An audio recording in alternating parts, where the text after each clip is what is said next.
Plot points of significance for Arthur Dimmesdale include chapters 3, 9, 10, 20, and chapter 23.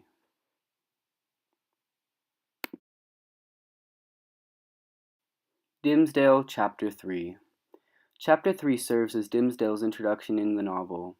It's also where we see him reveal, through speech, the guilt and agony he feels over the crime he has committed. Notably, though, he believes himself to be incapable of revealing his crime himself, and must resort to trying to make Hester take the responsibility.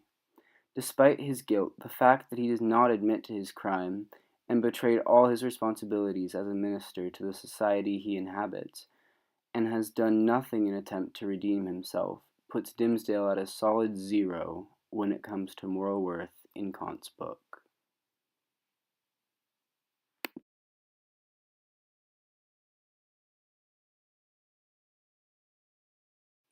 Dimmesdale, chapters 9 through 10. In chapters 9 and 10, it is clear that Dimmesdale continues to avoid admitting his failure to fulfill his responsibilities, being hypocritical and having impure intentions. It seems that Dimmesdale is having trouble admitting the mistakes to himself.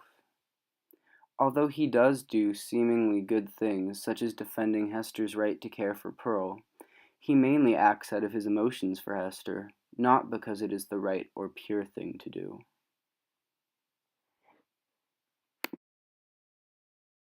Dimmesdale, Chapter 20. As Dimmesdale is walking back into Boston after discussing the plan to move to Europe with Hester, he perceives everything as foreign, including himself. Dimmesdale is now at a major turning point where he begins to recognize his true nature as not entirely good, possibly even evil. However, he chooses not to act on his newfound nature.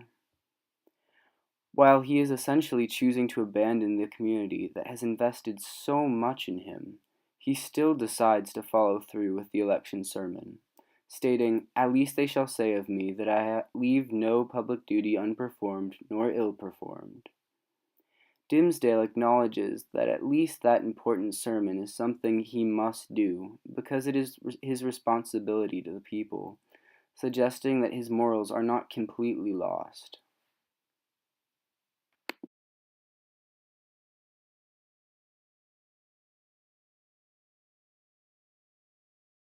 Dimmesdale, Chapter 23.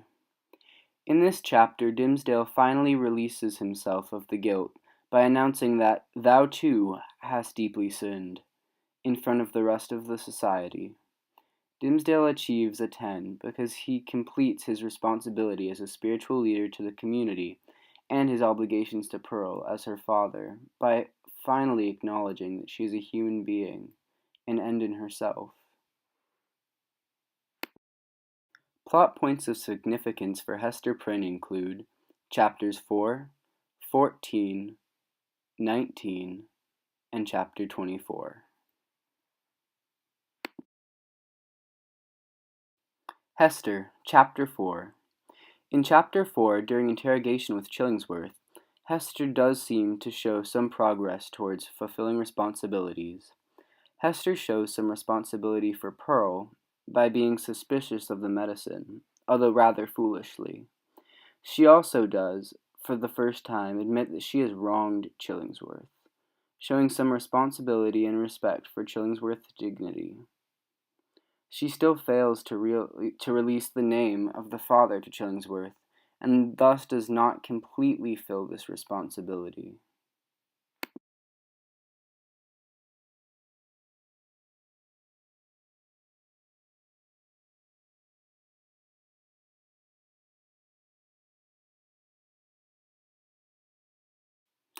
Hester, Chapter 14. In Hester's argument with Chillingsworth about his treatment of Dimmesdale, she shows her anger with Chillingsworth for tormenting him. She shows some form of responsibility, possibly not real, and just perceived by her for Dimmesdale, with the intention of protecting him. Some of this protection may have its roots in her love for Dimmesdale, and is immoral in Kant's view, but for the most part she has good intentions. Unfortunately, Hester is still having problems with her responsibility to Chillingsworth. One of the most interesting things about this chapter is the belief Hester expresses is that even when she had rejected all responsibility to other humans in the society that has rejected her, she still bears a responsibility to Dimmesdale, almost because of the crime they committed together, and that the only she is experiencing repercussions for. Whether this responsibility she believes that she holds is valid or a result of her emotions towards Dimmesdale isn't necessarily clear, but the fact that her motivation is doing what she, at least, believes to be right, in repaying the debt she believes she holds towards Dimmesdale, suggests that her actions carry some modium of moral worth.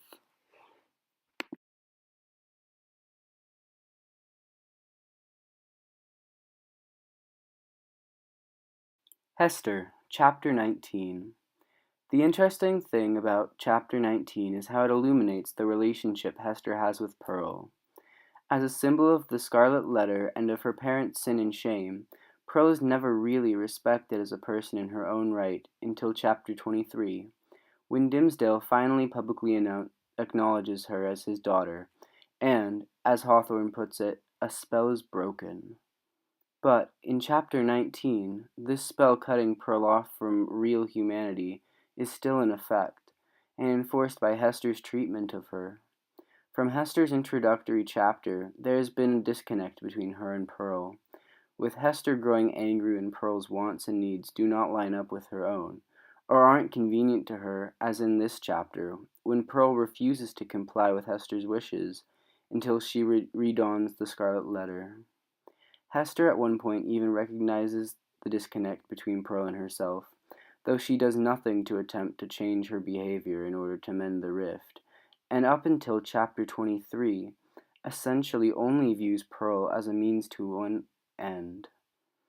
Whether that end be her happiness, her salvation, or her torment, and never acknowledges Pearl's autonomy as a human being.